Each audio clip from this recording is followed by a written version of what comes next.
but as you can see, it's a wonderful site that we want to keep open to the public, cultural and educational initiatives. So we think that we are here working on these issues. This palace is doing its work at best, being the symbol of what civilization can be. The European eTwinning Conference is an occasion to reflect on the current available opportunities to strengthen the teacher's role in Europe, to promote the values of democracy, tolerance and respect for diversity through their work in eTwinning and the potentials offered by the platform. I believe we have to do, especially after March 2015, when the Paris Declaration was adopted by education ministers of several European countries in order to promote citizenship and the common values of freedom, tolerance and non-discrimination through education. A declaration setting out common objectives, encouraging the European Union to promote ideas and best practices exchanges with particular attention to 4 themes. To ensure the acquisition of civic and intercultural skills and the promotion of democratic values, fundamental rights, social inclusion, non-discrimination and active citizenship. To increase the development of digital literacy training and critical thinking, to promote resistance to all forms of indoctrination and discrimination. To encourage, and is the 3rd point, the disadvantaged children and young people education, and to ensure that education systems truly meet their needs. To promote intercultural dialogue through all possible forms of learning. I think we can do it well, remembering and celebrating those who, with the prospering of very specific initiatives, have opened up a new way of teaching, which is most advanced and inclusive, also with the help of intelligent digital technology. You know, technology is strictly connected with schools, with education. And I think there's a nice story, a recent one, that can be useful to remind us. At school, the roads of innovation are certainly unlimited. And in some cases, it can be said that they pass through a video on YouTube. This is a story that goes back in 2008. And there's a young computer technician who posts a clip online as the main protagonist of this story. A simple video to show how it is not just possible, but even easy to use the remote control of the Wii, the Nintendo game control panel, to get a digital whiteboard. It was the invention of the LIM, before of the LIM. The LIM today are popular in our schools. The cost of the original LIM is approximately €2,000 each. The cost of the Lee, the version of Lee, this young technician, was €100, they told me. Well, I think it's amazing to think about the possibilities that in the school can rise, can have origin. And I think that you are here to celebrate the role that you have in the rising of this kind of intelligence, of this kind of simple way to cross all the ways that can bring future, that can bring innovation, and that can be learned to the young pupils. I think, as I said, that when in this salone there are people working, thinking, building a new way of talking each other, this hall is doing at best its work. And I think you will do that this afternoon. So really welcome here in Palazzo Vecchio and welcome in Florence. Thank you. Thank you, Mrs. Jackie, for your welcoming, and now I would like to give the floor to the Italian Ministry of Education, which is today represented by Professor Corbucci. Please come. And because eTwinning is an European platform, is a community of teachers which is managed here in Italy by Indire, by the national agency Erasmus and the National Support Service, but of course it is in close cooperation with the Ministry of Education, because we are speaking mainly about teacher training, and so it is a great focus also on eTwinning. Thank you, Mr. Corbucci, for being with us today. Io prima di tutto devo scusarmi perché parlerò in italiano, e quindi la prima cosa che devo dire è scusatemi se parlo in italiano. Ok, I will translate, but you can speak and then I will go back. Sto imparando, quindi penso di poter per il prossimo convegno, per il prossimo appuntamento di eTwinning, penso di potercela fare.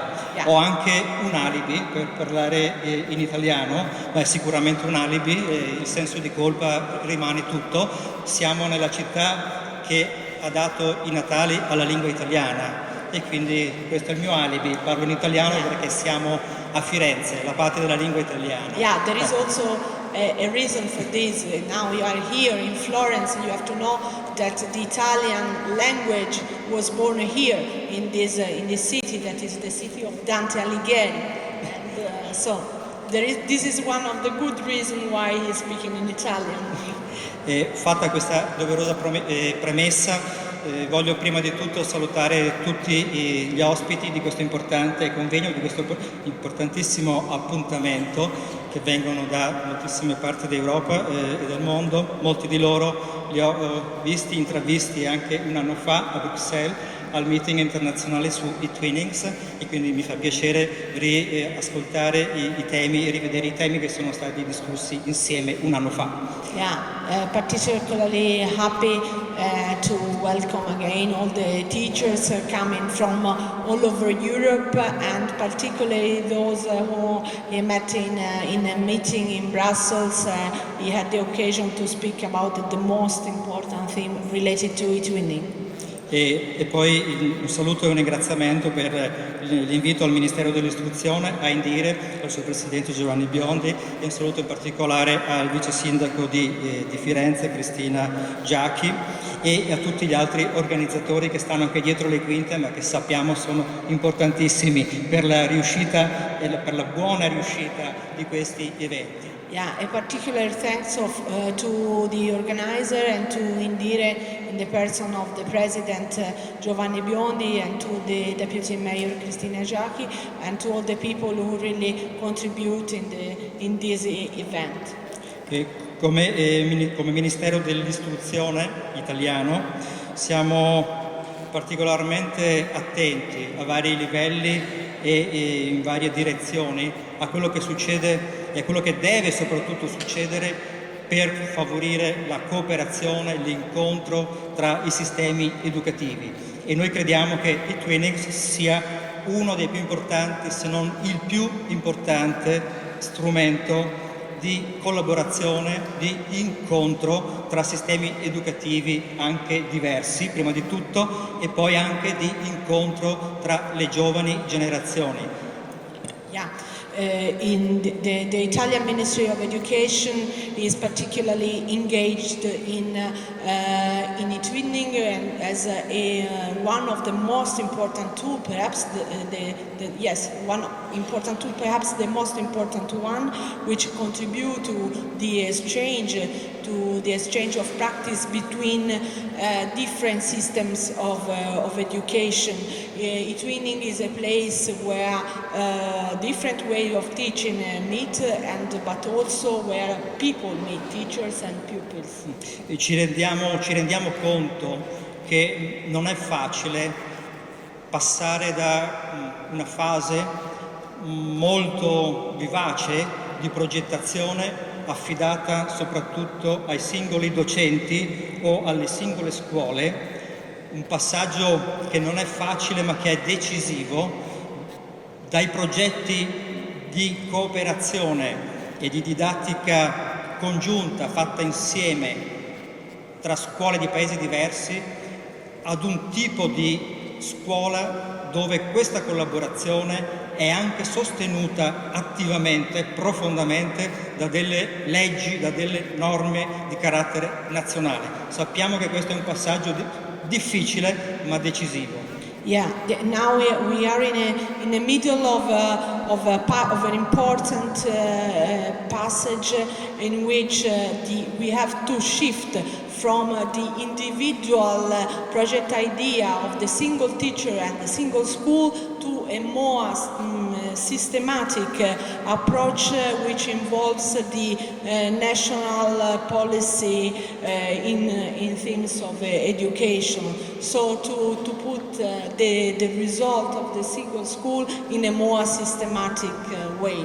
Ci conforta comunque e ci rassicura il grande lavoro dei docenti che c'è alle spalle e poi anche la convinzione, dobbiamo essere tutti convinti di questo, che anche il piccolo lavoro anche di un docente in una scuola è fondamentale, decisivo per il futuro che potrà creare. A me è rimasta impressa una frase che ho udito l'anno scorso, appunto 11 mesi fa a Bruxelles: piccole azioni generano grandi cambiamenti. Ecco, uno slogan che mi è rimasto impresso e che rappresenta proprio anche il segno verso il quale stiamo andando. Ciò non toglie che i fatti devono seguire alle parole, alle dichiarazioni. Yeah, it is really a great challenge to put the single experience or the single experience within a project in a systematic and in a streamlined activities. But what we have to be confident is to really to believe in the teacher's effort and creativity, and he had this sentence in mind, which is in Italian is piccole azioni generano grandi cambiamenti. That means that little actions really can create from a bottom up a great changes. Of course it is a challenge, we have to then convert words into actions, but it is what the Italian Ministry of Education is doing now.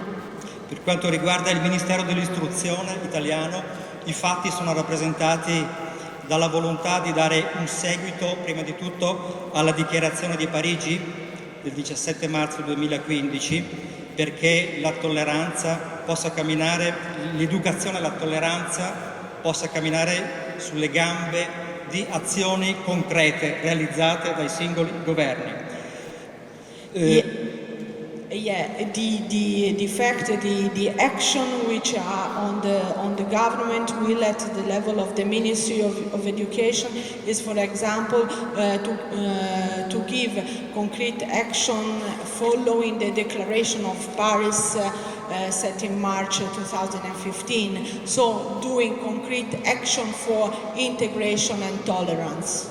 Altri fatti, i fatti che il Ministero sta cercando di attuare, il Ministero dell'Istruzione italiano, riguardano una più marcata, una più forte attenzione alla formazione dei docenti italiani, uno stimolo perché i docenti si sentano responsabilizzati e anche sostenuti in quello che sappiamo è un compito che spesso svolgono da soli, con grande impegno, con grande determinazione. Spesso i docenti sono, non dico soli, ma spesso sostenuti dalla loro buona volontà nel formarsi, nell'aggiornarsi, nel dare ancora di più ai loro studenti. Noi questo lo sappiamo e cerchiamo di fare quanto è possibile perché siano sostenuti e aiutati dal Ministero. Questa è la legge in qualche modo recente sulla scuola italiana, ha cercato di andare in questa direzione.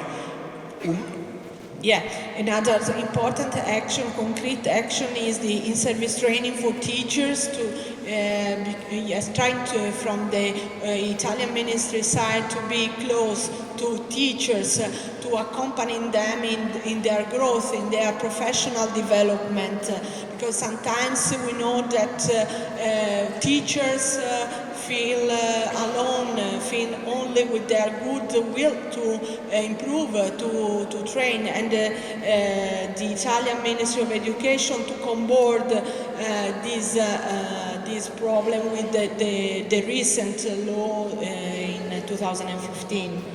Nello stesso tempo sappiamo bene, non ci nascondiamo, quali sono le difficoltà che anche dentro le scuole può incontrare l'educazione alla cittadinanza. Sappiamo che in tanti casi sopravvive ancora un'idea di scuola in cui prevale un ruolo importante deve esserlo, deve restare, ma un ruolo troppo esclusivo delle singole discipline, dell'educazione alle singole discipline. Sappiamo che questa può essere una difficoltà e siamo altrettanto consapevoli che l'educazione alla cittadinanza e a tutti i valori che la cittadinanza comporta deve essere trasversale all'insegnamento di tutti i docenti, di tutti gli insegnanti e non soltanto di quelli che di più si fanno carico di questi progetti come eTwinning. Credo che per raggiungere questo obiettivo sia fondamentale il ruolo che svolgono tanti di voi che sono qui presenti. So che molti di voi, la maggior parte, sono dirigenti scolastici, come lo sono stato tra l'altro anch'io. Ecco, credo che il ruolo dei dirigenti scolastici sia fondamentale per diffondere all'interno delle scuole la cultura delle competenze, che non significa escludere la cultura della disciplina, ma favorire la valorizzazione delle competenze disciplinari all'interno di una visione più ampia, globale, dove la formazione del cittadino, di un cittadino europeo, di un cittadino mondiale, per i valori che porta con sé, è fondamentale. Okay, the other challenge we have to face is the education to citizenship, what it is to be a European citizen, and the Italian Ministry of Education will support school and teachers and trying to increase the added value of exploring a different way of teaching and learning, not only for subject in a sense of different subject of different disciplines, but going more transversally in giving value to competencies. It is important that not only knowledges but competencies. So that's another important role of where eTwinning can play yes, an important role, and to give the opportunity to teachers to teach in different ways. Io credo che in particolare Indire, ma anche più in generale eTwinning, mettono a disposizione dei docenti per realizzare questo tipo di didattica degli strumenti tecnologici di grande valore, di grande efficacia. Si tratta di saper cogliere l'importanza anche delle nuove tecnologie, degli strumenti che anche il governo italiano, il Ministero, sta cercando di valorizzare con il piano digitale nazionale. Ecco, questo è un grande aiuto che può venire dalle nuove tecnologie, senza dimenticare mai comunque che la figura del docente, la figura dell'insegnante che guida queste azioni è fondamentale. Noi come Ministero dell'Istruzione stiamo cercando di cooperare con il Parlamento europeo, con la Commissione europea, con anche gli altri rami del governo italiano, in particolare il Dipartimento per le politiche europee. Cerchiamo di portare avanti un piano che da 2 anni che abbiamo avviato per introdurre la dimensione europea nell'insegnamento di una disciplina che in Italia si chiama cittadinanza e Costituzione.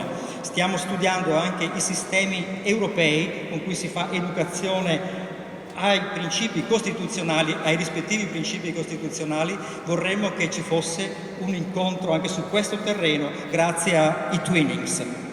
Okay, I'll try to sum up. Indire and eTwinning are offering teachers tools, especially in the new technologies field, in order to improve the way of teaching and learning. And from the Italian ministry side, there is this Piano Nazionale della Scuola Digitale, which is a national plan for developing digital school or the digital teaching in school, which is supported by the Ministry of Education. Indire is involved in, and eTwinning also is accompanying this measure at the national level. So again, eTwinning, a great tool and a great opportunity. Then another point which Mr. Corbucci raised is what is trying to, the government is trying to give a European dimension to a subject which is taught in school, and it is the cittadinanza e Costituzione, which is citizenship. And so starting from what it is to be a citizen here in Florence, but also what is to be an Italian citizen and a European citizen and a citizen of the world. E chiudo con un'ultima cosa, due cose. I Twinnings e i valori che i Twinnings persegue sono fondamentali. Ricordiamoci l'educazione alla cittadinanza europea, la costruzione del cittadino europeo, una strada lunga, faticosa, soprattutto in questo momento, forse ma l'unica strada che possiamo avere davanti come sistemi educativi.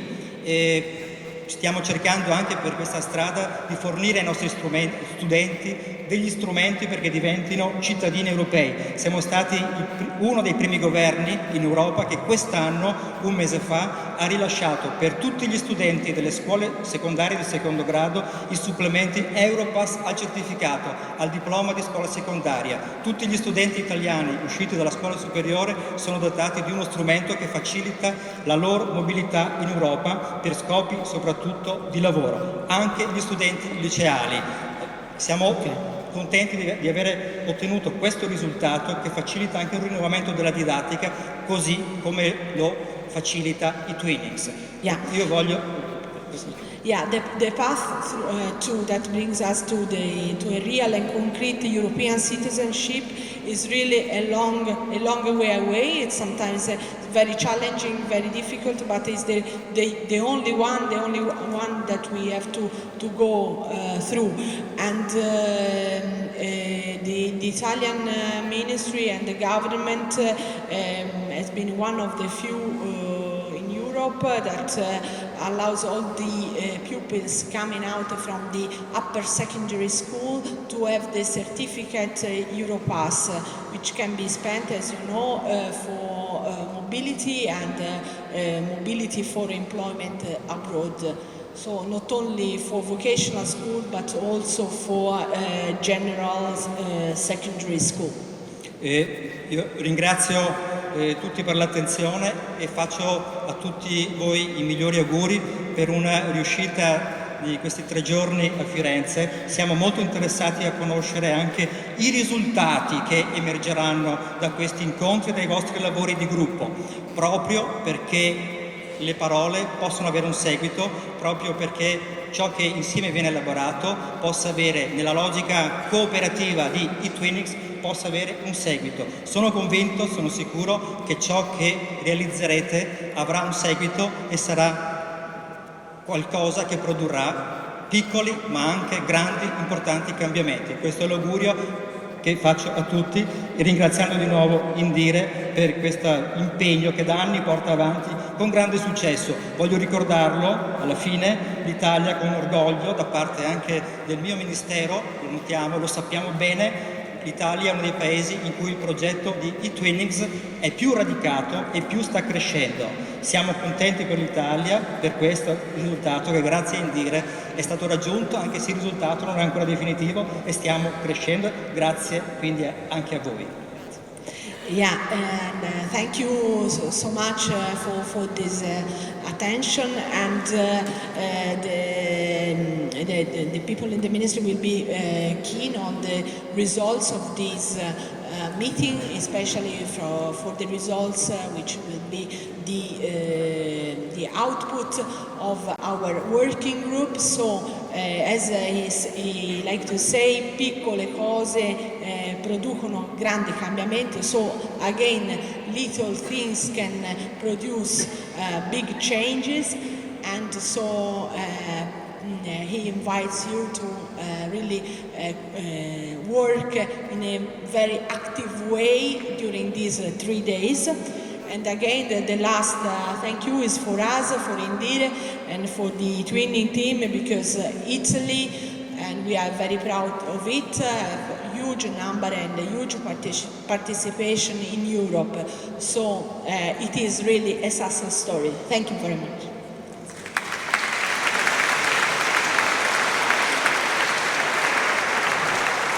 Yeah, we go on, and I invite President Biondi for his speech. Mr. Giovanni Biondi is the president of Indire, again the institute which hosts the Erasmus NA and eTwinning National Support Service. Thank you.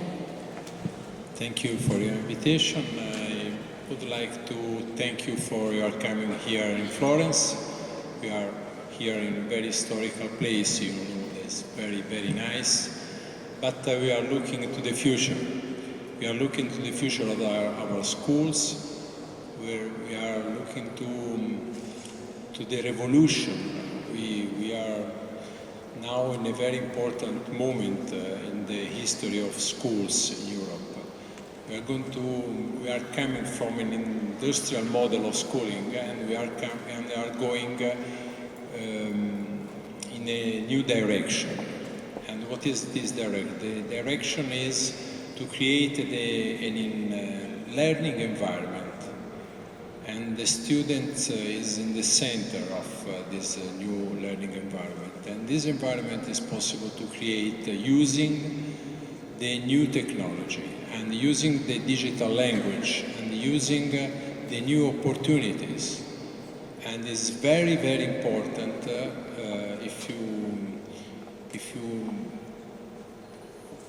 if you need to create this new environment, to invest in the human capital, and especially in the teachers. We cannot transform the school without teachers, and it's very, very important the in-service training of teachers. And in this dimension, eTwinning is really a source, is a very important source for to support this transformation. I think that is important in the twin experience. There are many dimensions, of course, and so. But one is important, that you are using the new technology without reading a manual. We are not studying a manual and after you use the new technology. You are using the new technology to transform, to support your activity, and this is the best way for using the new technology. Our students use the new technology without manual or without Microsoft guide. They take the new computer or iPhone or a new device, and they try to use, and they try directly to use. And this is a very important experience also in Italy. Next week, our Minister of Education will explain the new national plan for the in-service training in Italy for teachers. You know that in Italy we have about 800,000 of teachers, and so it's the most important society in our country. and the service training of teacher is a keyword, is a dimension, the most important dimension to change our school paradigm. Is very, very important in this plan to use and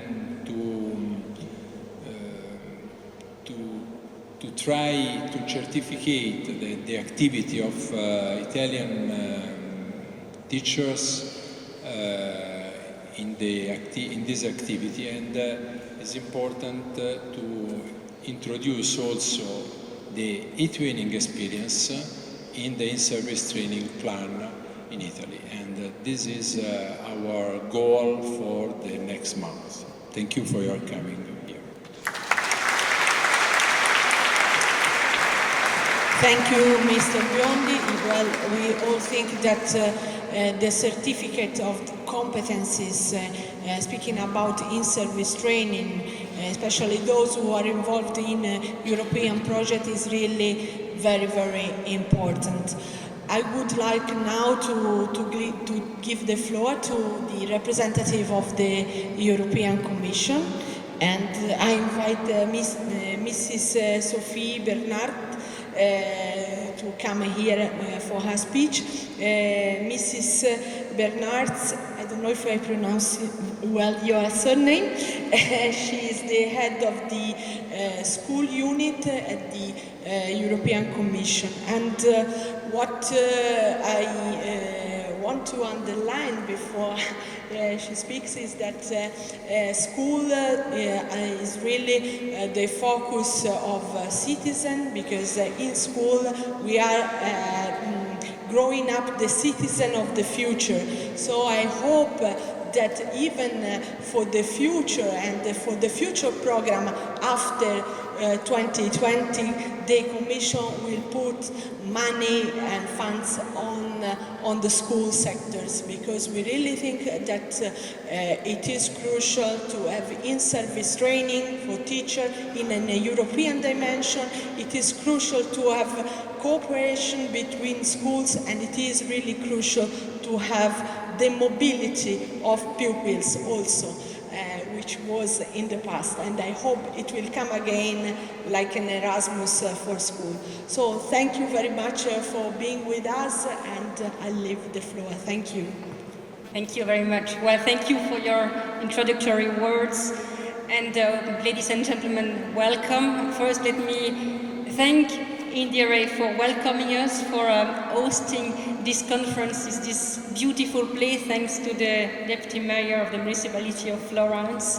And well, thanks a lot for the organization of this event. I know that you have put a lot of efforts to make it happen, and we are very grateful for that. Ladies and gentlemen, I also would like to express a special welcome to colleagues that are here for the first time, and in particular for the heads of schools and colleagues that are responsible for the management in schools.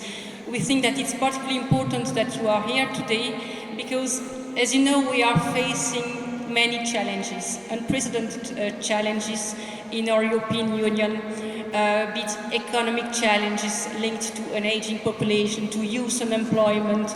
We are facing huge societal challenges. We have all already referred to the violent radicalization, the threats to our security. There are huge challenges for integrating now new migrants and refugees. And this current unstable situation we know has created a lot of fears. Fears of the other, fear of the one who thinks differently, who has a different religion, who speaks another language. And fortunately, we also have lots of new opportunities. Mr. Biondi was referring just before of the new technological opportunities.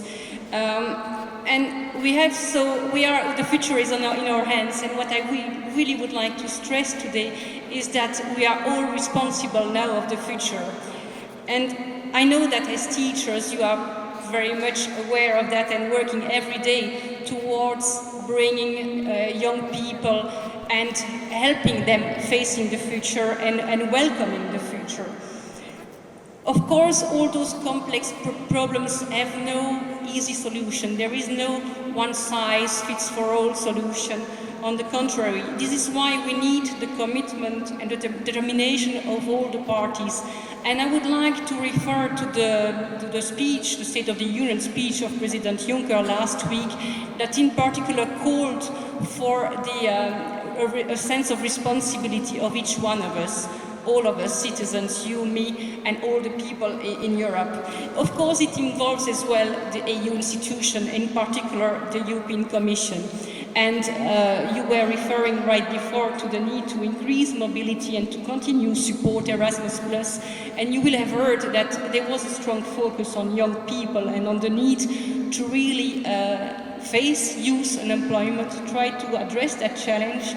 And this, we hope, can be addressed, certainly partially thanks to increasing the efficiency of the youth guarantee, by also continuing supporting Erasmus+, and I hope that there will indeed be some budget increase that will be supported by the member states. There will be a proposal as such in the multi-annual financial framework of the European Commission.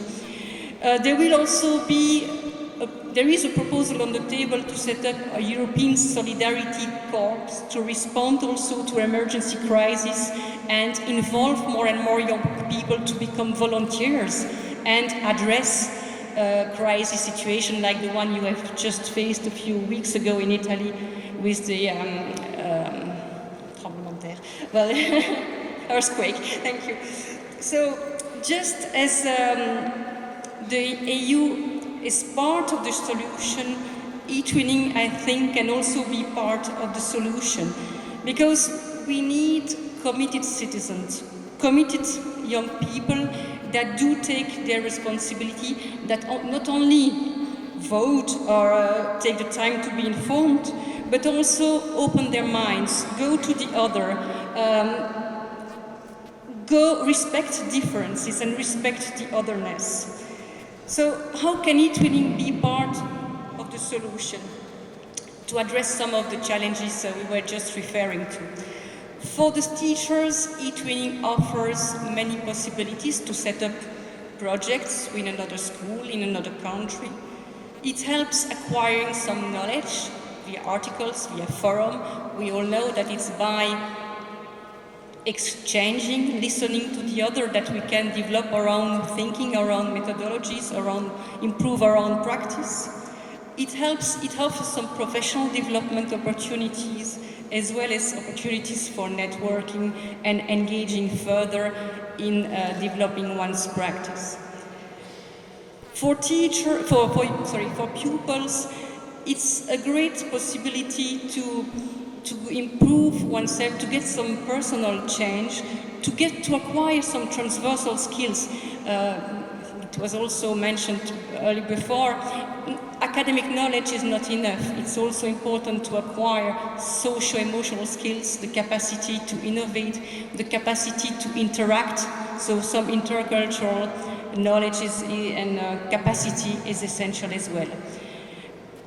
I think that by interacting, meeting others, of course, we acquire, or the pupils acquire some capacity to accept better the other, to understand him or her better. It's something to do with some experiential learning, and we all know, I think, how much it's important to live things rather than being told what we have to be done, to do. But I also think that meeting the other is not enough to eliminate all prejudice.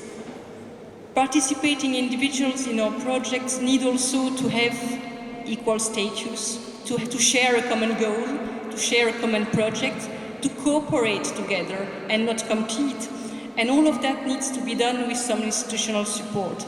And I think that eTwinning is following all those prerequisites. And it's, in particular, I'd like to focus now on this institutional support that is needed to really make the difference. And again, I would like to underline the role of the school heads. eTwinning as was also already underlined, must be embedded more into the school systems. And we want to reach the school management and support them in developing and ensuring some multicultural awareness, but also some growing respect for diversity in the schools. Also, the ministries of education, of course, have a key role to play, and I'd like to underline that in the next meeting that we'll have in Athens, end of October, we have specifically invited representatives from the ministries of education to speak with them about how to develop further eTwinning as a tool to improve citizenship education, to create new opportunities for networking and project development. We will also continue working with future teachers via the teacher training institutes, and we plan to set up also some specific projects for novice teachers that are just entering into the career and who need some support, some mentoring. So we will further develop that aspect as well. As said before, I think we all have a role to play now to develop eTwinning beyond the current 5% of teachers with an average of two teachers per school. But more widely, I think it's important to build together a world of greater mutual understanding and solidarity for all. And I'd like to express a special word to teachers who are present here and who know more than anybody else how much they can change the course of the life of their pupils and how much they can be the helping hand that can lead young people towards becoming what they actually want to be.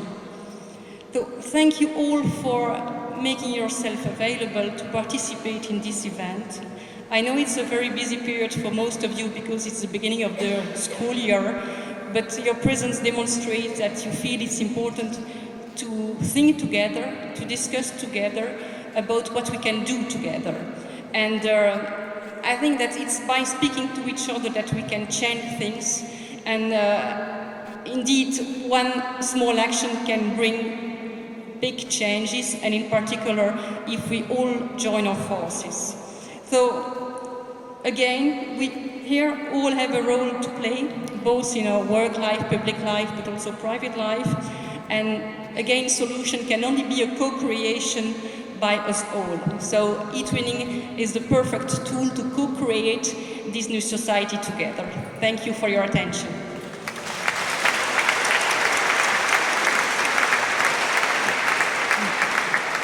Thank you, Mrs. Bernards, and thank you, the European Commission. Now I would like to introduce my colleague that is sitting here on my left, Donatella Nucci. She is the head of the eTwinning National Support Service here in Italy, in Indire, and I have to thank Donatella, and thanking Donatella, I would like to thank all the National Support Service in Italy, first of all, for organizing this wonderful event. I hope it will be very fruitful for all of us, but mainly for keeping the eTwinning really a success stories in our country and in Europe. So I really have to thank all of them for their daily work. Thank you.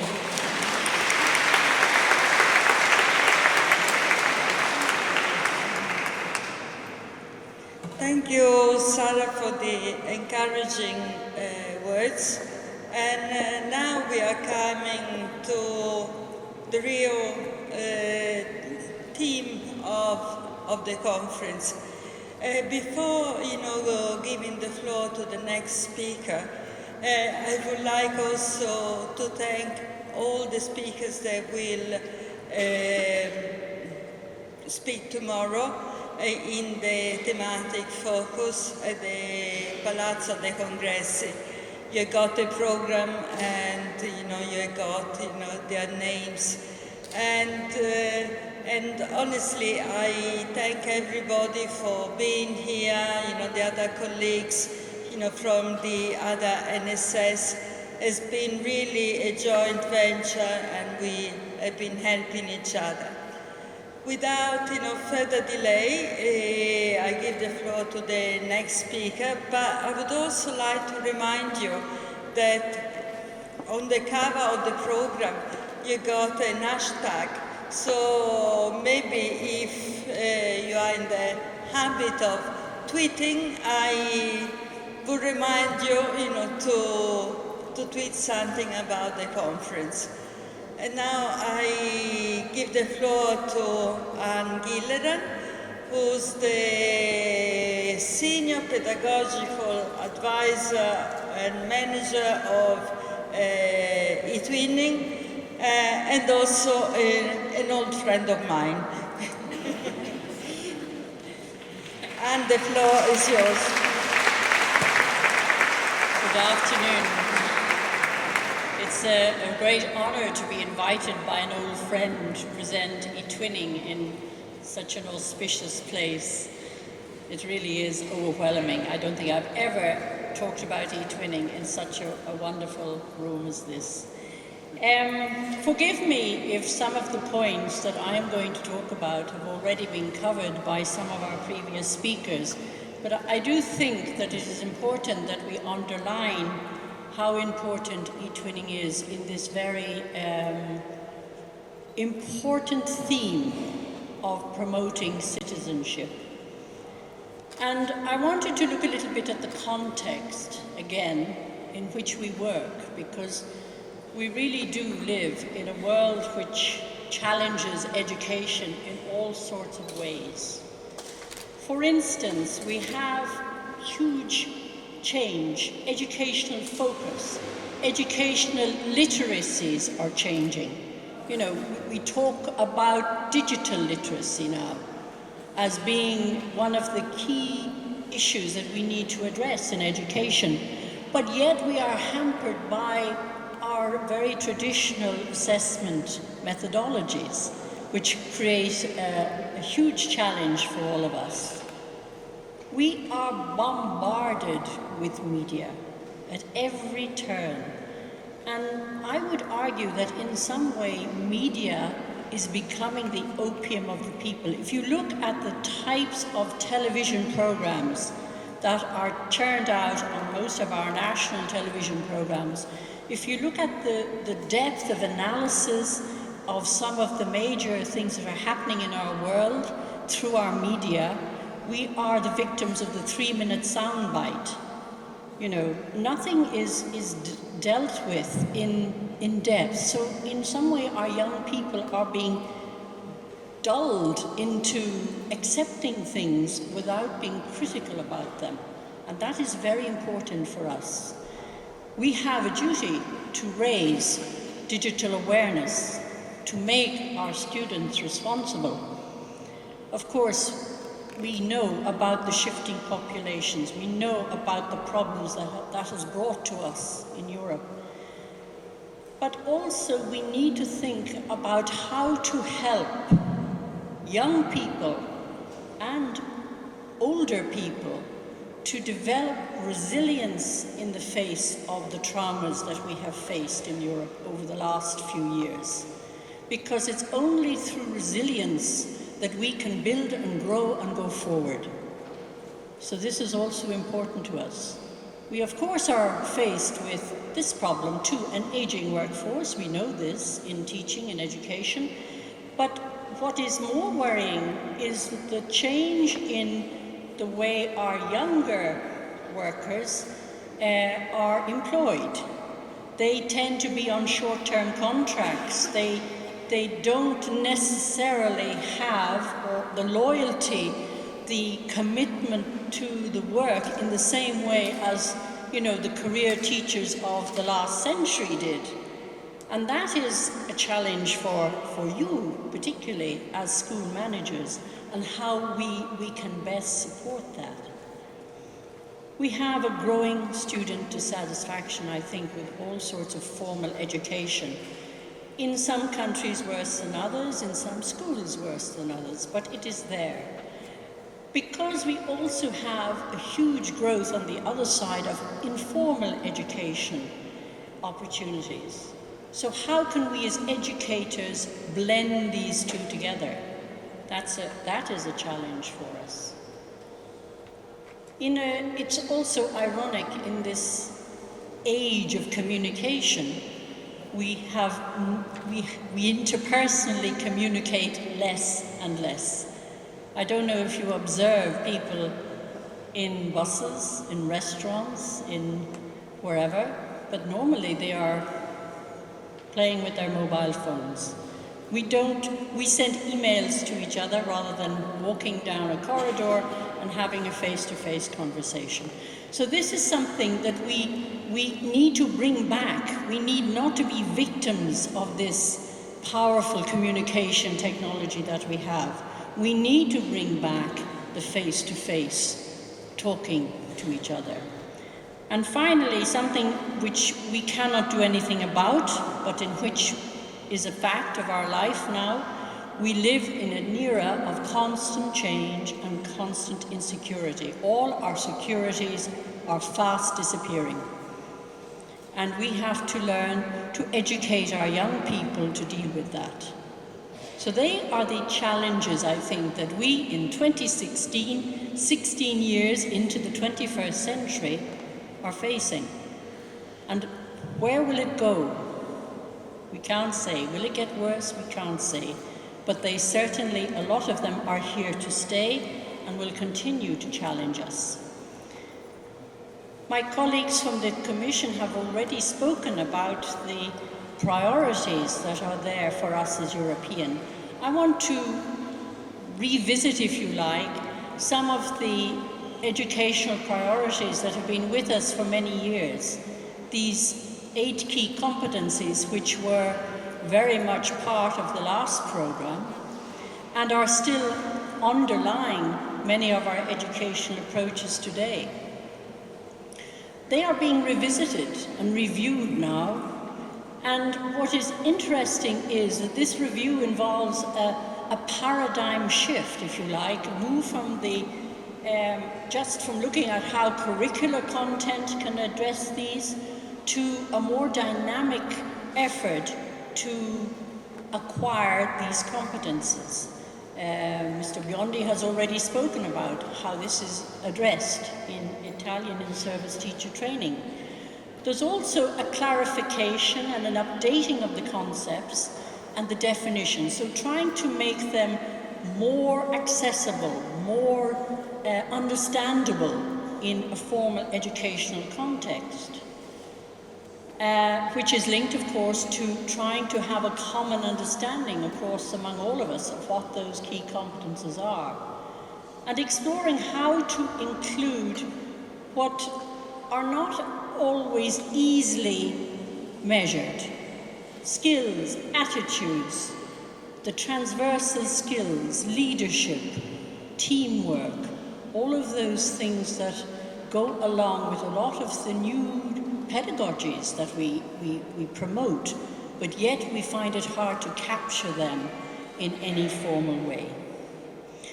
Finally, the supporting of the further development of tools and approaches, and particularly the development of assessment, because we cannot have educational achievement without assessment.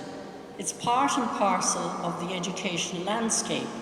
But it has to be meaningful. It has to do something for us. So that is the context that I would like to present for eTwinning. 2 more things. One is some of the objectives. 2 years ago, the European Council spoke about these 3-4 elements, particularly in relation to technology and digital competence. And they in particular mentioned eTwinning as one of the means to address these points. I think that is very significant for us. This year, the Council of Europe, and you can find it here in this link, they brought 2 points in their resolution. from their meeting with the Ministers of Education of Europe. One, I think, is to make the preparation for lifelong active democratic citizenship part and parcel of our educational system.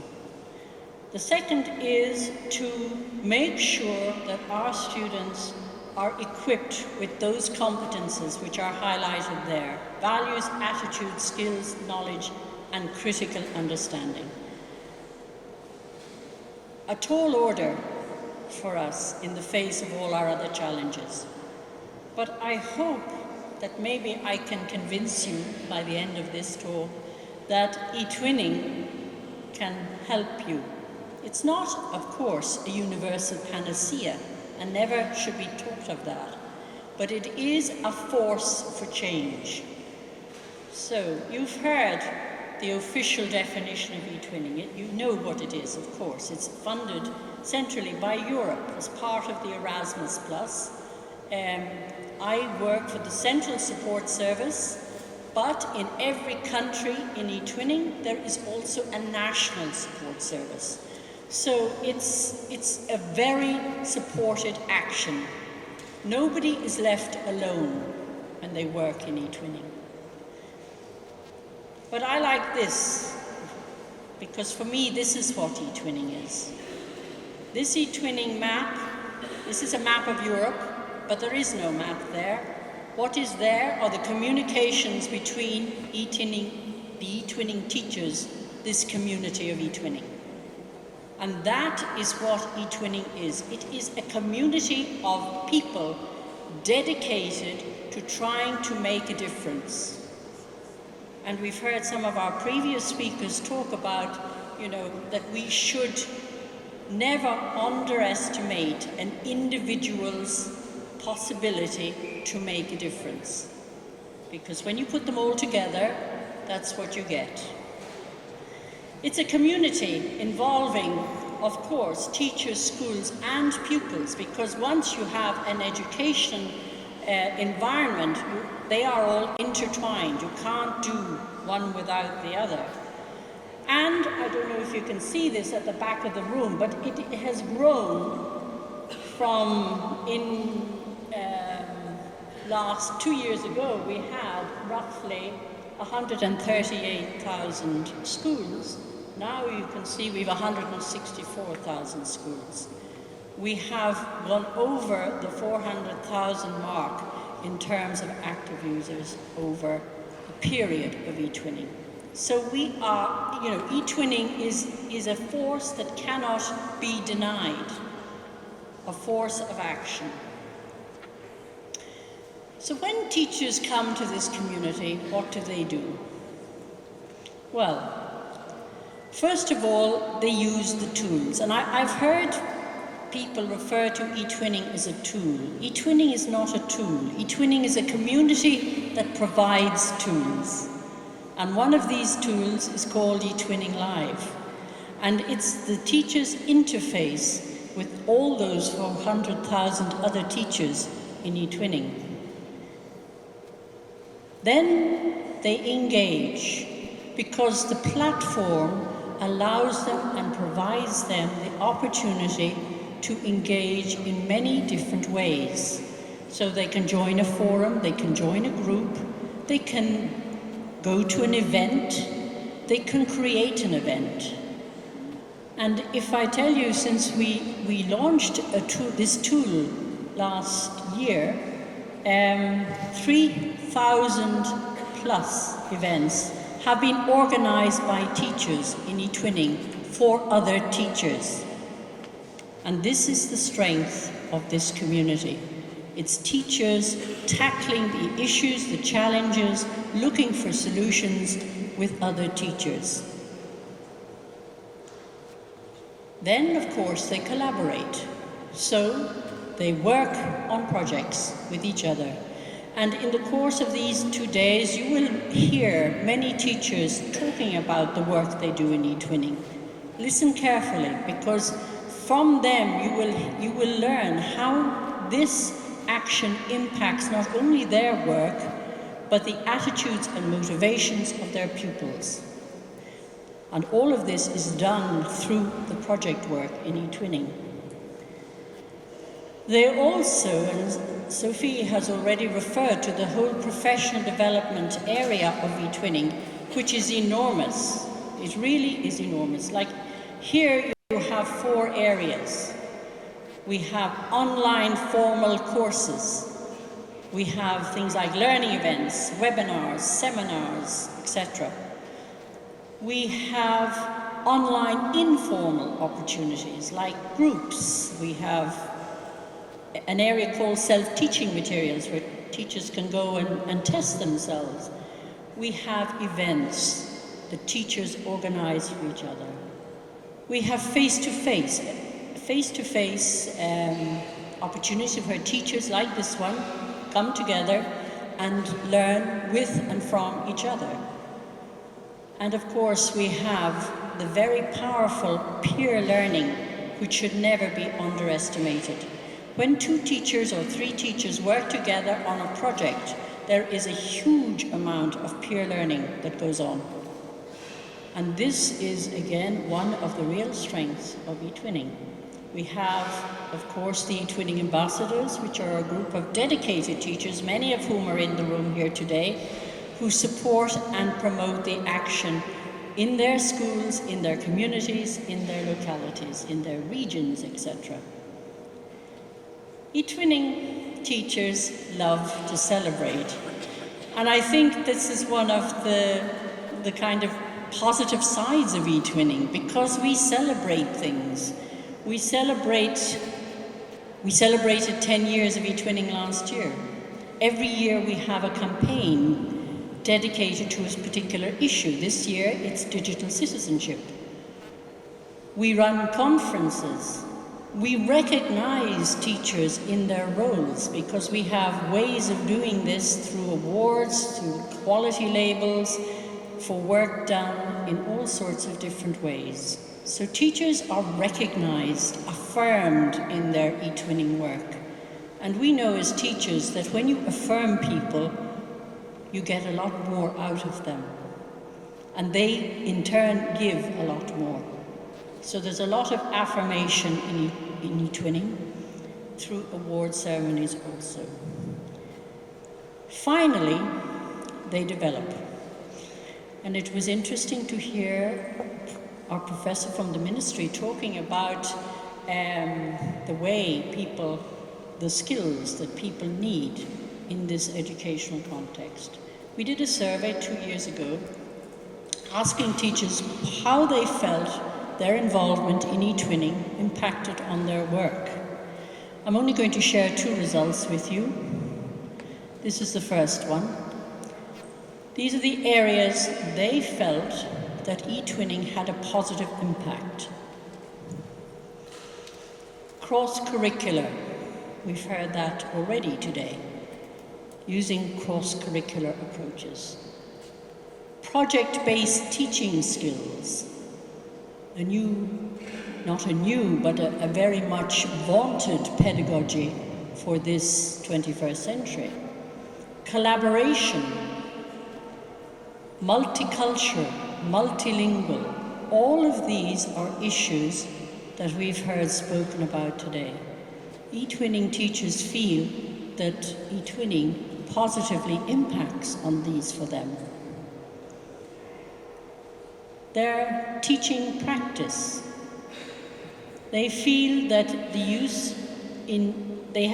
they explore using new methods of teaching as a result of being involved in eTwinning. Quite a staggering yes to that question, and an even higher staggering figure in the use of new tools and resources as a result of eTwinning.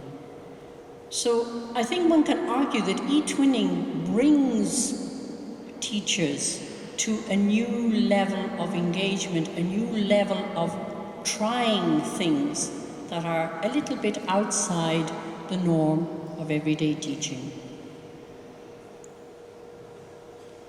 So, why is eTwinning so successful? You know, when we started it many, many years ago in 2005, it was said that teachers would not be interested in eTwinning There was nothing in it for them. But I think we have proved that wrong, the skeptics wrong. I think it has been a success for many reasons. The first one, I think, is that it's open to everybody. It is a truly democratic action. Anybody can, any teacher in Europe can join eTwinning. There are no, vetting of teachers, etc., apart from making sure that they are teachers. That's the most important thing, but that's the only vetting that's done. So any teacher can be in eTwinning. And through eTwinning, we try, through the efforts of the Central Support Service, through the efforts of the National Support Services, to nurture new teaching practices. So as many of those teachers who came to eTwinning at the beginning were teachers who wanted to try to do something differently, but they had no outlet. They were caught in a world where, they were restricted, maybe in their own schools. They joined eTwinning and suddenly they discovered that across Europe there is a whole cohort of teachers just like them who wanted to try to do things slightly differently.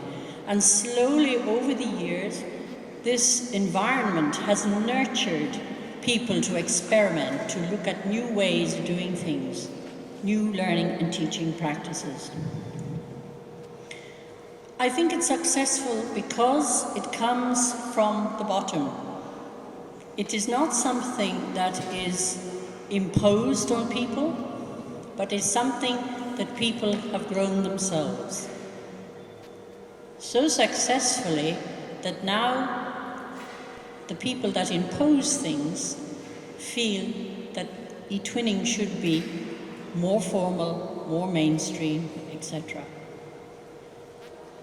Finally, innovative teachers are recognized and not isolated.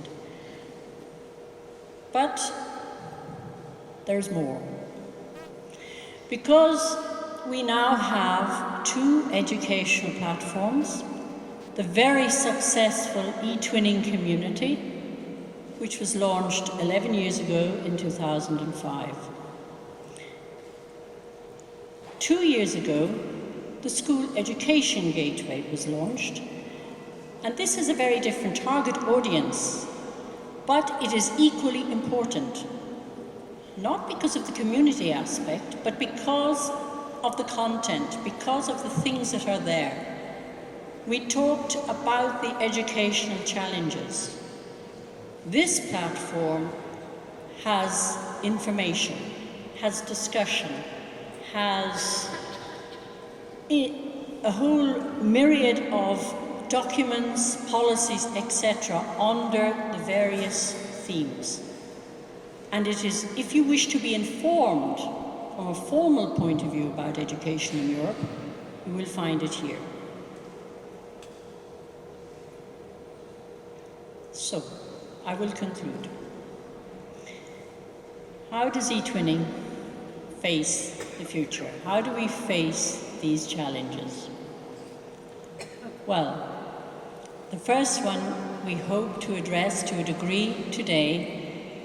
We are looking to move from eTwinning teachers to eTwinning schools.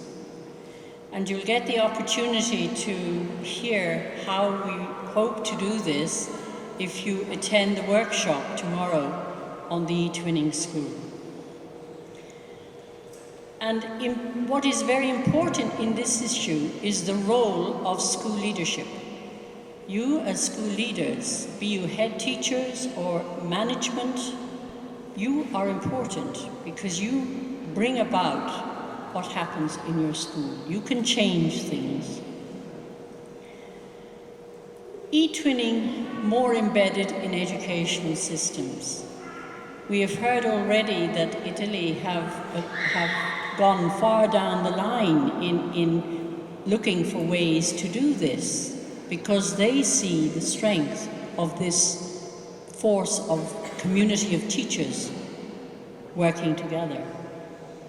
Sophie has mentioned the special meeting that we will have in our annual conference in Athens with the Ministries of Education to do just that.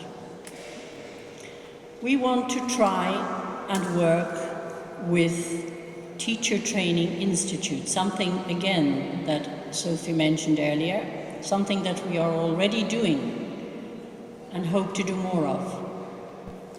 Hoping that all the work of eTwinning teachers is recognized at official level as part of their career path.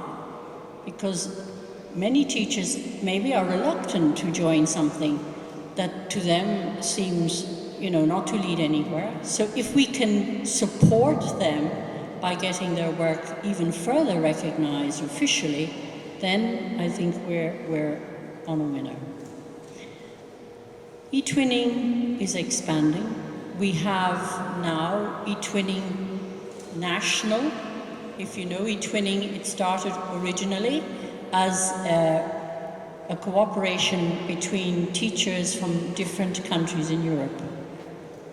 Last year, we also introduced the possibility for teachers in their own country to work together. And this has proved really successful.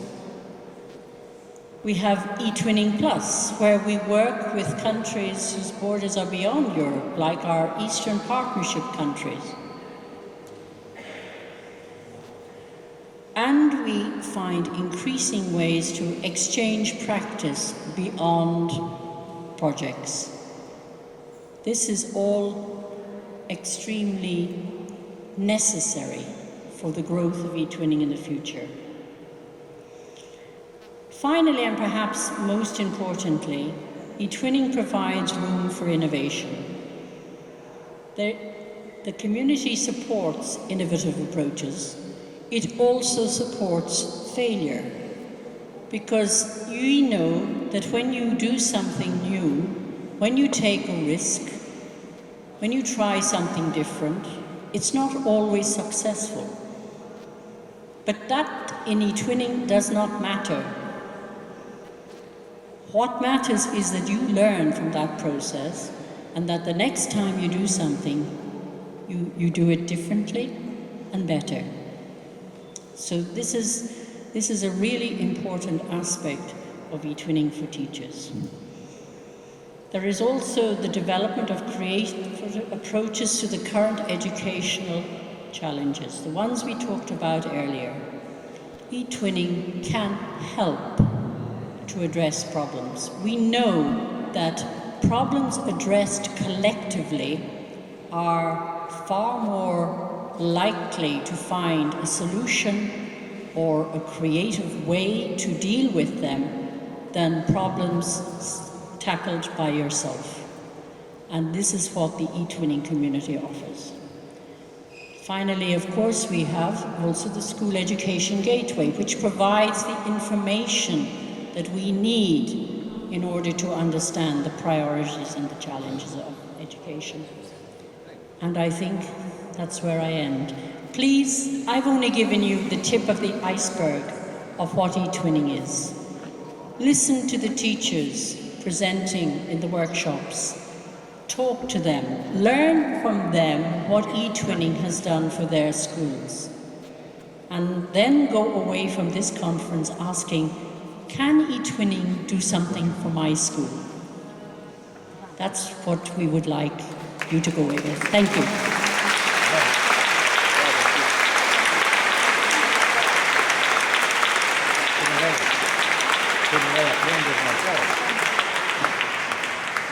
Many thanks, Anne, for your presentation and for sharing what eTwinning is.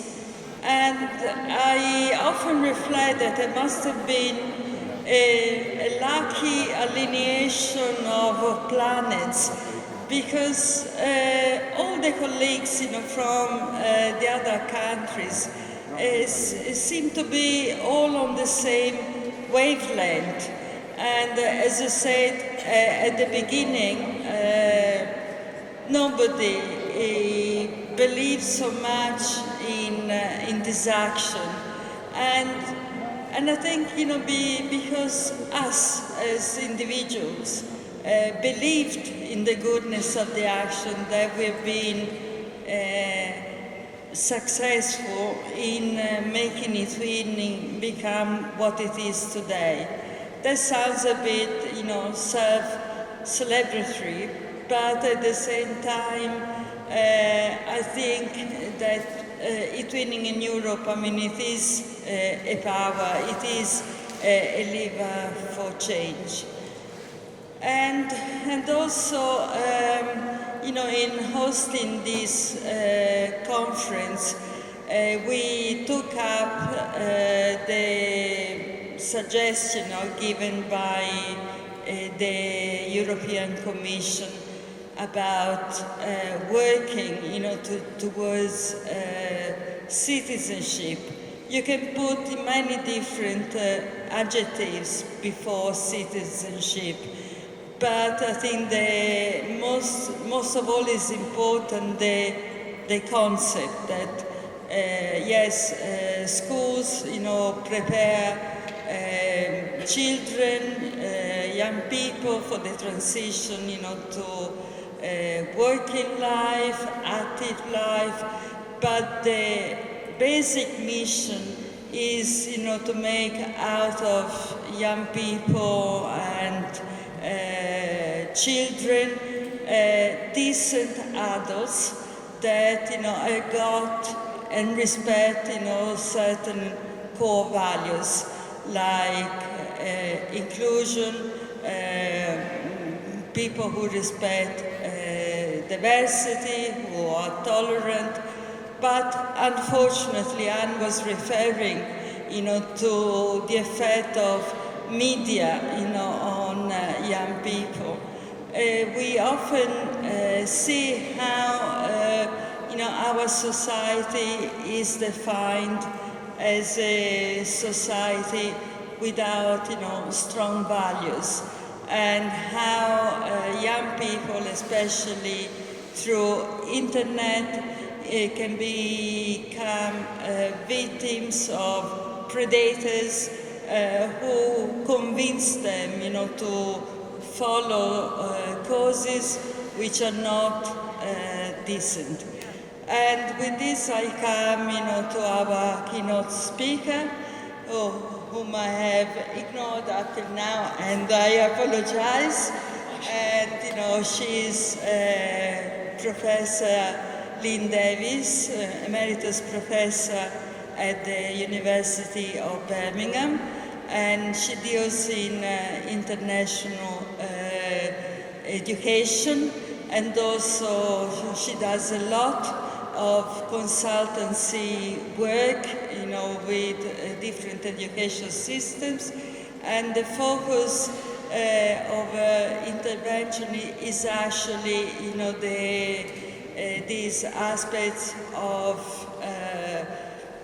sort of not so nice people that are trying, to find followers among young people, and we're talking of radicalization and terrorism and all these unpleasant things that happen in society today. So without delay, I give the floor to Professor Lynn Davis.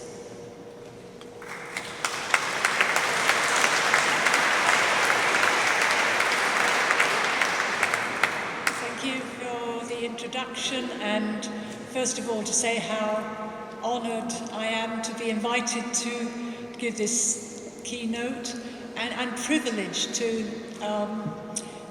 work and to learn more about eTwinning, and it's made me think through a lot of my ideas, and I'll share some thoughts with you today, and hope that this can be the start of more networking.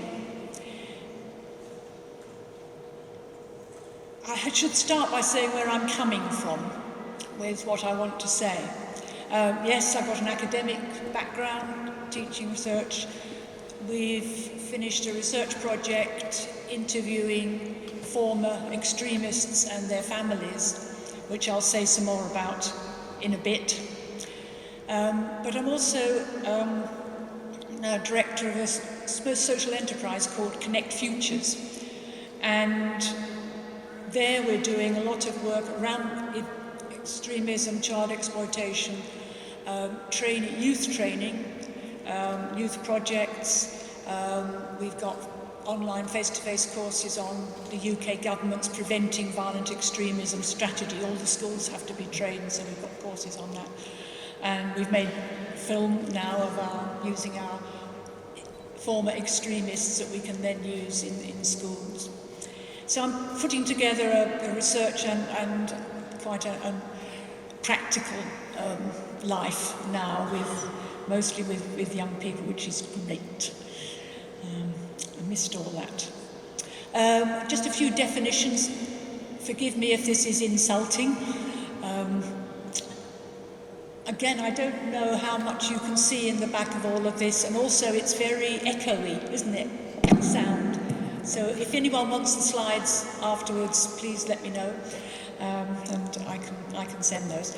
But I thought we should have a few definitions because, interestingly, there is no internationally agreed definition of extremism or violent extremism.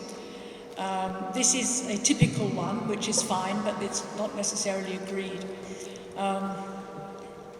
Beliefs and actions of groups to support use violence includes terrorism, and I always add in an enemy or enemies are identified who are the subject of hatred and violence. And that's going to be very important in terms of citizenship education and what we do about hatred. Terrorism, the creation of fear. And that's a very powerful tool, and we've all experienced it in different ways, in different contexts over the last few years. And violence against civilians. The idea is it's trying to get governments to behave differently. Sometimes you can't even see the end. It seems to be just violence and fear for the sake of it. So that leads us into, are the ideologies really understandable? Do kids join just because of ideology? And the answer is no. But there are extremist mindsets. And those mindsets are about a narrowing of focus. There's a linear concept of the end time, some utopian vision, some millennial goal that we want to get to. There's the acceptance of binary positions, black and white, us and them, good and evil, which is not just stereotyping, but the them that becomes the enemy to be hated, justify violence. And the aim in a lot of violent extremist mindsets is to polarize communities, to shatter what Daesh, ISIS call the grey zone of empathy, respect and tolerance. One thing ISIS hates is empathy, respect and tolerance. And that's, again, what we have to maintain and restore. Some examples from the research. Yes, you can probably see that from there. He does get angry, politically Islamic. He was very divisive, very two-tone. This was the sister of one of the extremists talking about him. Right and wrong, Islam, Tawhid and Shirk. There's nothing in the grey, there's no middle ground. And another one saying, you should be able to show your hatred and your enmity towards non-Muslims. If you cannot do that, then you're not showing your Islam. Do you see what I mean? It's very, very cut and dried. Who is in, who is out.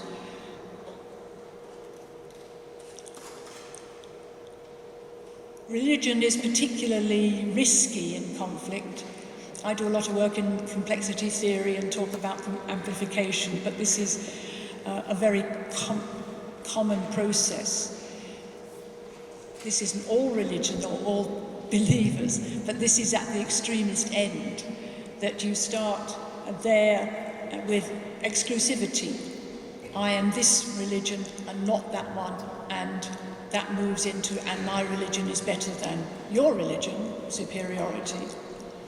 From there, it's not a difficult step into intolerance. Not only is my religion better, but I don't actually tolerate your religion and your beliefs and your lifestyles. From there, you have the conviction that God is on your side and only your side and not on their side, and that's been true ever since the Crusades and possibly before. And then finally the idea that you should have expansionism for God, and that God justifies all the things that you do in the name of expanding your religion. So our question is, can we interrupt this spiral, this amplification into violence, hatred, enmity, and intolerance? How can we break this? How can we stop that process of happening? So our aims in preventing violent extremism, PVE, it's always called nowadays everywhere. UNESCO always talks about PVE. It always sounds like one of these table covers, plastic. Anyway, PVE, here we go. What PVE is trying to do is drain the human resources of extremist groups. Education cannot, as in the military, send in the drones. It can have ideological drones. I think this is what we try to do. It's trying to do something about the human resources of extremist groups, not the physical ones. Retaining, restoring complexity, I'll say some more about that. A lot of unlearning of prejudice. When you start to become an extremist, you have very prejudicial views. We've also done work on mentoring those people at risk, and a lot of it is about de-biasing, getting rid of the biases that people have and the learned prejudices that they've had. Counter-narratives, mentoring, different life chances for those at risk. Mentoring isn't just about saying you've got it wrong, it's saying how did you get yourself into this state? And a lot of the very good mentoring programs are about trying to find new life chances, jobs, employment, housing. It's not just about ideology. It's finding other ways to be a citizen. And the active challenge to violence, which I'll come on to. Can you hear all right? Are you okay? Let me know if I go too fast. Diversity is all. The one vulnerability in ISIS, Al-Qaeda, Al-Shabaab, Boko Haram, and all the neo-Nazi and fascist groups is actually a lack of diversity. They will die out in time because undiverse groups do, but it seems to be taking longer than we think. It's a very narrow range of people who actually accept what they do. It seems huge, but it's tiny in terms of the numbers.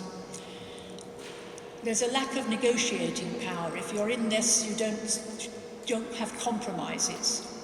And that's the problem with again, if religion is held to be the cause of the conflict, you can't negotiate about that. There's no give and take across religions about what can happen. I've just done a blog on burkini bans. I do a lot of work around secularism, and I think there's many different versions. In the French version, the very hard secularism banning of things is equally lacking in diversity, equally lacking in appreciation of the benefits of different values for a society that moves and progresses. And assimilationist policies that try to make people more the same are not the answer, and it actually creates more tensions. I could go on at length, but I won't on all that. So, okay, having said all that, what are our educational strategies? There is no one route into extremism. People are always trying to find pathways. What's the typical pathway? UNESCO got onto me. What's a typical extremist? There is no typical extremist pathway. And you cannot, and we found that from our research, you cannot target families and say, oh, it's all dysfunctional families, and if we could just get the families all nice, we'd stop extremism. Sorry, doesn't work. Nor is it very easy, and you know this more than anybody, to spot the terrorist in age 5 and spot the vulnerable ones. It's really, really hard, and a lot of mistakes have been made in the process of teachers trying to do their duty of surveillance. So, although teachers do have a duty of care, and if they are worried that children are being radicalised, they should act on that. But they have to act in concert and discuss it and meet with parents, carers, governors, anybody up the system. And so when we're talking broad strategies, the thing is to work with all learners, not just to wait until some problem happens. So I'm doing a 4-part thing today: value pluralism, confidence, encounters, and taking action. And I'll say some more about those 4 things. Okay, there, I did it visually. Isn't that nice? Pleased with that one. So what I'm trying to say and why I've put those together is because what we're finding too in the work with young people is that you need to do these simultaneously. You need to shake things up, but at the same time you need to give young people confidence. You need encounters with other people to enable that shaking up. And you need to have some process of taking action which actually starts to operationalise that. I'll give some examples. Before I do that, can I have a quick burst on integrative complexity? It's a very difficult phrase. I wish there was an easier one. Sometimes I talk about value pluralism, which is a bit easier, but it's not quite the same. But there's a session on this tomorrow, so I won't say very much about it now. But I'm hooked on integrative complexity. I think it's brilliant.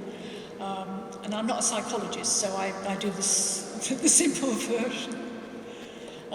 Basically, it's saying that when you have a threat to your values, when you have stress, your mind simplifies your thinking into this narrowness, into this funnel.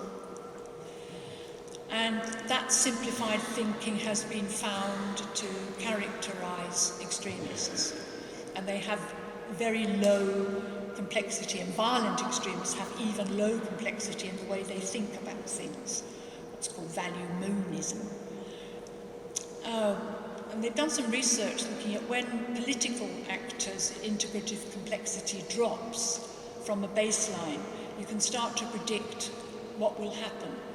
I don't need to talk about strategies in the Middle East and Iraq and Syria and political strategies there, where there is only one solution, and in you go. It's not difficult to predict that.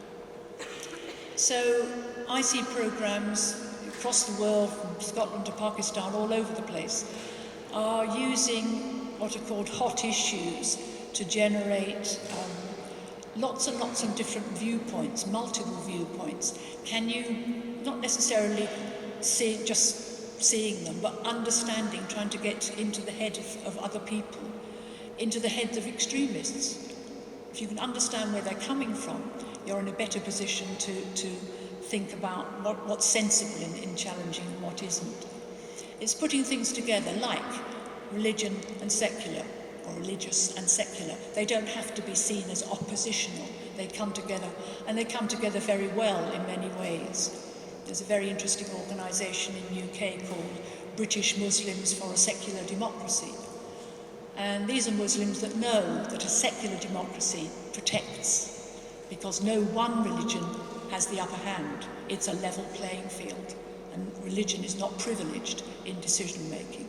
So religion and secularism don't have to be seen as oppositional.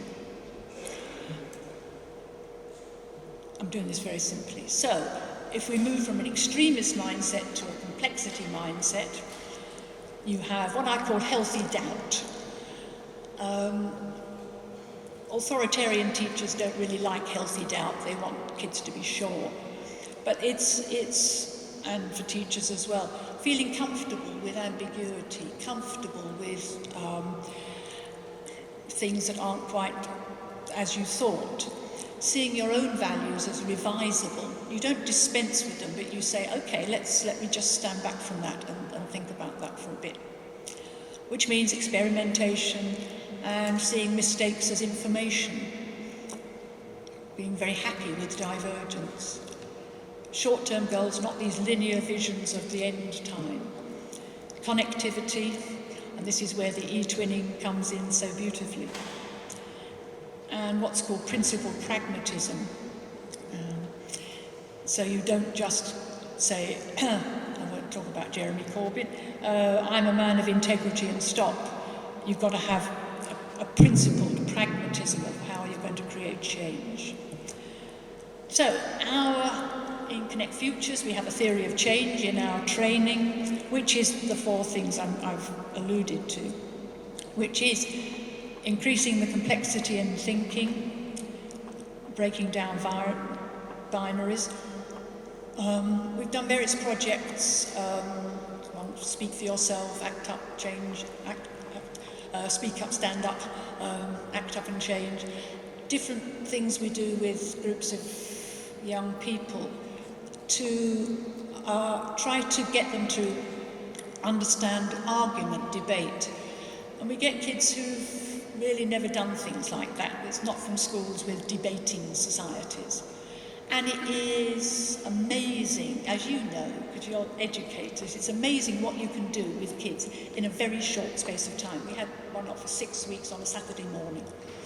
And through role plays and games, we taught them to argue something you didn't believe in, to predict other people's arguments. And first of all, they said, I can't do that. And after a while, they got used to it, and they found it incredibly confidence building. And that's the second one. If you want to challenge things, you need a voice. You need to feel confident that you can do this. So we do media training, Twitter training. You don't think you need training on how to use Twitter, but in fact, using Twitter constructively for social change needs some thought. So we did media training, and then we made them do some debates and televise those debates. The sad thing was that we said to the kids afterwards, you know, how was it? How did you find that? And they said, oh, it was amazing. I'll show you the picture. That's a different one. I'm jumping around here. Here's the big debate. We televised it. And I'm jumping because these were the topics. After the training, they had 3 minutes to speak on a topic. And these aren't easy topics. You know, Britain is full, close the borders. And we had before and against. We had, should animal testing be banned? Is violence justified? Are faith schools relevant in today's society? So again, really, really hard things to debate. And they only had 3 minutes to prepare, and they stood up in front of cameras and did it. And we were in bits. And we said to the kids, that's amazing, you know, could you have done this before? And they said, sadly, I couldn't have done this if I'd just been at school. Now, the schools that you guys have got, I'm sure they do all that, but sadly some of the schools that these children are at never teach them the confidence to stand and speak their voice and give them the skills to do that. It's not just standing up. I'm going back to, so Speak for Yourself projects, complexity, confidence, expanding networks, and again, eTwinning is all about networks, encounters across schools, encounters across communities.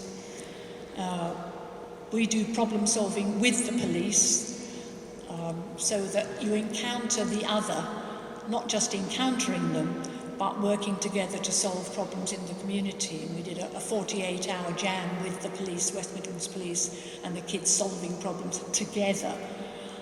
And both sides start to see each other in a different light. And then the tools for participation.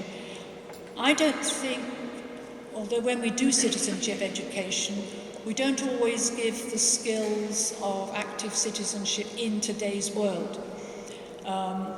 Volunteering is great, campaigning, we've got National Citizen Service and you've got the equivalents, citizen research, crowdfunding. You start to move into a whole area of, do kids know how to mount a campaign? Do they know about lobbying? Do they know the legal requirements around what you can say and what you can't say? Do they know about fundraising? Do they know about crowdsourcing, crowdfunding? Do they know about citizen research and how all that comes together? There's a whole pile of quite basic skills that are very important if you really want young people to be active in change. It's not just telling them to go out there and do something. The former extremists in our research interestingly said, what you need to do is get kids interested, campaigning in something in their locality. It doesn't have to be about extremism or violence, it can be anything, closing the local swimming pool. But just to make sure they go out and do something and feel a sense of achievement in having changed something, however small. And it was interesting the extremists told us that.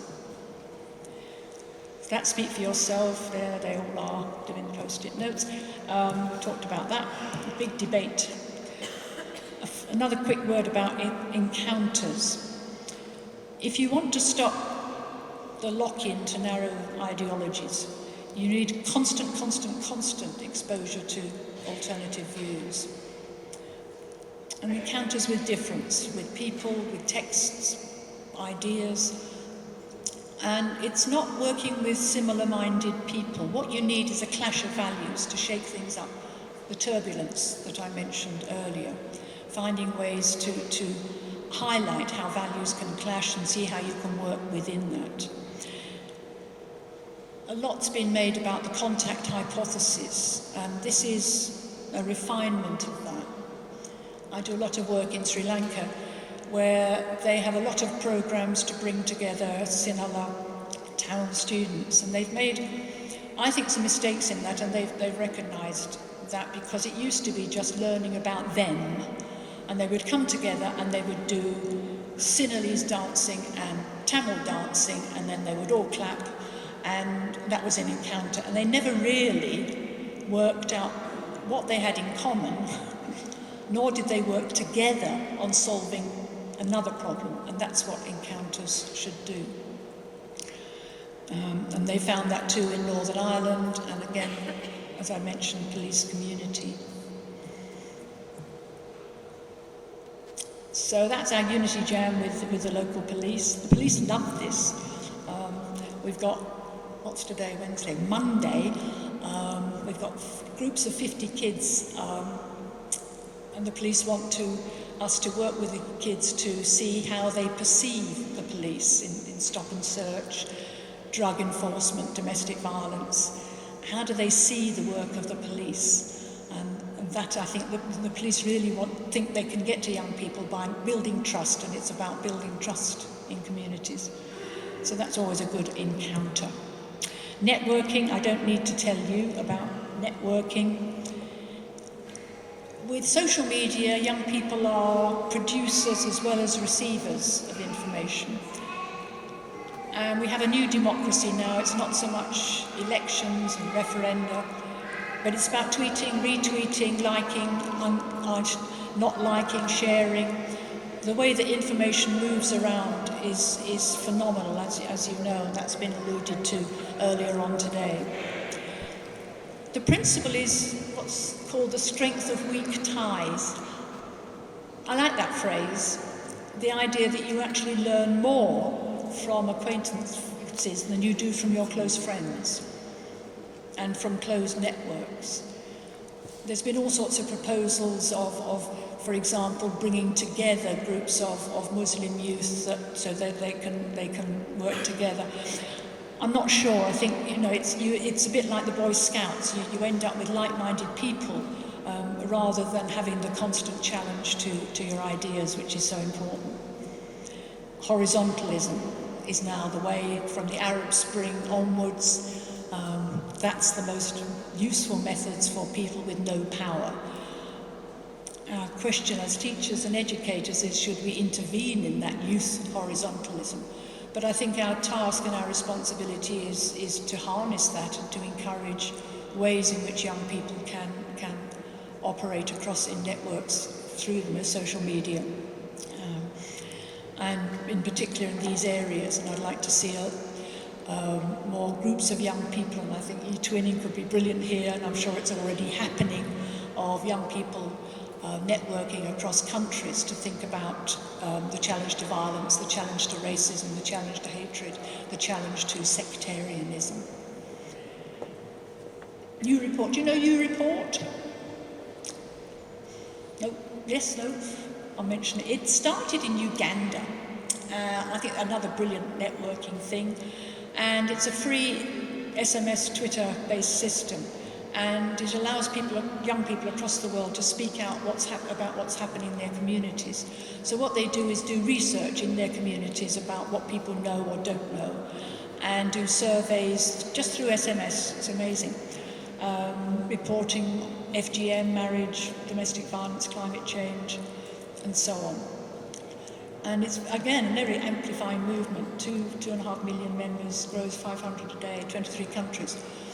And again, young people can then find out what people want in their communities, what they know, feed that information back to the media, back to the politicians. How am I doing for? All right. And I think that's just one example of the ways in which you can very cheaply, and in countries that don't have massive infrastructures, enable kids to work together. There's a website if you want to look at it. Action is really important.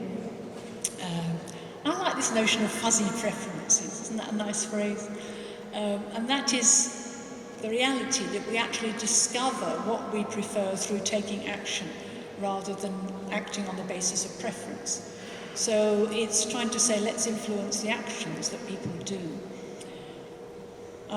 Political, civic, social activism can channel the energy of young people. And they did find young Muslims could be diverted from violence if they were provided with peaceful, meaningful alternatives. Sometimes this means teachers letting go. What do you do when a kid says, I want to have a big campaign for gay rights or things that the teachers don't necessarily believe in? We did some research on global citizenship at the time of the Second Iraq War. And it was the time when there were very huge demonstrations in London against the war. I was down there, and a lot of schools were down there saying, have a stop school against the war. Brilliant. The teachers had taken the kids down to experience a demonstration.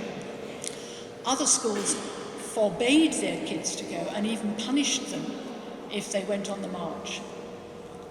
And I'm saying schools have to let go. They have to let kids experiment, make mistakes, join in, see what it's like, see what has an effect, what doesn't have an effect.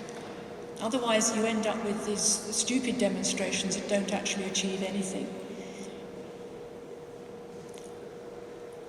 There's permanent shifts. Once you've taken action, you're never the same person again. Like David Meyer's stuff. You're redefining yourself by engaging in activism. An individual creates himself, herself as a subject rather than object. You are unlikely to retreat. I quite like that notion though. Once you've been out there and dared to do. One quick word about rights. Value pluralism is not the same as cultural relativism. It's not anything goes. You need a framework on what to respect and what to disrespect, what to tolerate and what not to tolerate. It's not just about a broad, let's tolerate everything, respect for diversity. That is dangerous. So you need a framework by which young people and teachers and schools and anybody knows what to respect, what infringes rights and what doesn't. I don't respect and tolerate female genital mutilation, domestic violence, honour killings, whatever, just because it's a cultural, seen as a cultural practice. And we need to give young people the strength and the confidence to say no, just because it's a cultural practice, it's still against people's rights. And for me, a rights basis is huge and really important to surround this complexity in our thinking and the values and the different things that we're encountering. It gives a solid framework when we're still struggling with this clash of values. So it gives you confidence to challenge it, and then it restrains the violence and the harm. Okay, so there we are. I'm just leading into, you'll be glad to know, the final bit, which is trying to pull that together and saying, I don't know if you can see that, but I'll say what I mean. On the left-hand side is the key global citizenship education learning outcomes that are specified in documents such as the UNESCO ones. And they just three sorts: cognitive, behavioural, socio-emotional. And for the GCE ones on the left-hand side, it says things like learners acquire knowledge and understanding of local issues, interconnectedness. We need a lot harder hitting set of prescriptions. And what we know now is that learners need to acquire knowledge of conflict, not just social issues. They need to know about conflict. Kids want to know the reasons for war, the reasons for hate, from very young. And they ask us, don't they? Why do people kill each other? They want to know where it's coming from. And we have a responsibility to try to work with them and say, don't ask, I'll talk to you later about that. The second one there on the left, learners develop skills for critical thinking. Yeah, great, but let's be more precise about what critical thinking is. Complex cognitive structures, combating rigid, binary thinking. Everyone floats around with critical thinking, and there's not really a definition always of what that is. And governments always write it down in their education manifestos. So when I say in Sri Lanka, are you going to teach them about the reasons for the Tamil Sinhalese conflict? Oh, no, that's controversial. But for me, I think children have a right to know. Secondly, socio-emotional. The global citizenship outcomes say sense of belonging, sharing values based on human rights. Yes, but we need to understand the common vulnerabilities that we have. It's not just a common humanity, but the fact that we are all vulnerable, we are all fearful, and we need to find out ways in which we can work with that and our multiple identities. Learners develop empathy, solidarity. I'm uneasy about respect for diversity. I don't think it means anything at all. But what I do think is you need value pluralism, including the values of extremists. But you use a rights framework to decide among competing values when you're going to respect something, when you're not going to respect something. And I think that's a really important aspect of a global citizenship education plus. And then behavioural. GCE says learners act effectively, local, national, global. And I would quite rephrase that a bit by saying you acquire the skills, all those skills and competencies I talked about in terms of how you create change without violence. Learners develop motivation. And I think it's more than just motivation. It's that notion that you can, in your community, tackle racism, sectarian hatred. You can do something. And that you haven't all got the responsibility, not everyone will take that on. But again, with networks across young people, between teachers and young people, between head teachers and young people, with young people and the police and local agencies, with all the networks that you build, you can play your part, and that's incredibly invigorating and powerful for young people to know that they've played this part in creating change. You're never going to get a peaceful society, but you're aiming at something a bit more non-violent. So that's it. There's my equation for the mathematicals. C3E for GCE for PVE. I'm going to test you.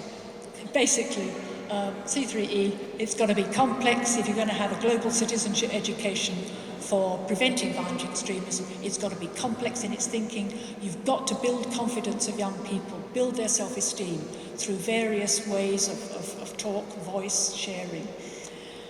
And you've got to learn about campaigning, participation, action.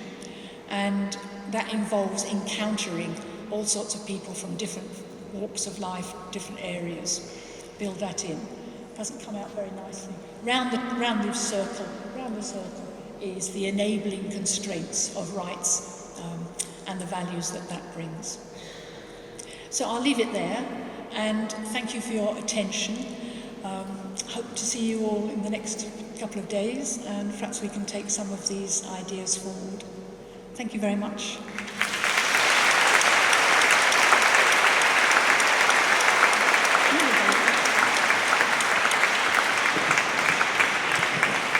Many thanks, Professor Davis, for that food for thought, very many things, to think about.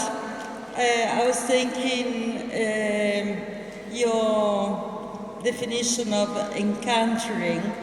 In eTwinning we call it collaboration.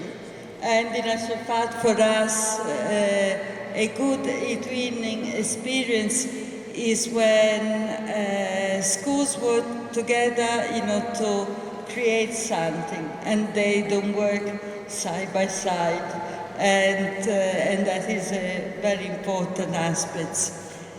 Now, coming to a more trivial business, you know that this afternoon session closes here, and we are going to the Mercato Centrale for what in Italy is called an apericena, which is something in between an aperitif and a dinner, is a sort of buffet thing, with drinks. We got the help of some students from the School for Tourism, Marco Polo, a guarantee, and they will accompany the conference attendees in groups of 20 people at a time. We got more. There are quite a few students, downstairs. So groups will form, a group. First group, 20 people, and they leave, for San Lorenzo. So other 20 people, another group forms and goes to San Lorenzo. There won't be much difference in the type of itineraries they will do. Of course, they will try to diversify so that we don't have, 250 people walking along Via Calzaioli or Via Roma all at the same time. So, different routes to get to the Mercato Centrale. Tomorrow morning, as you know, our work will continue in the Palazzo dei Congressi.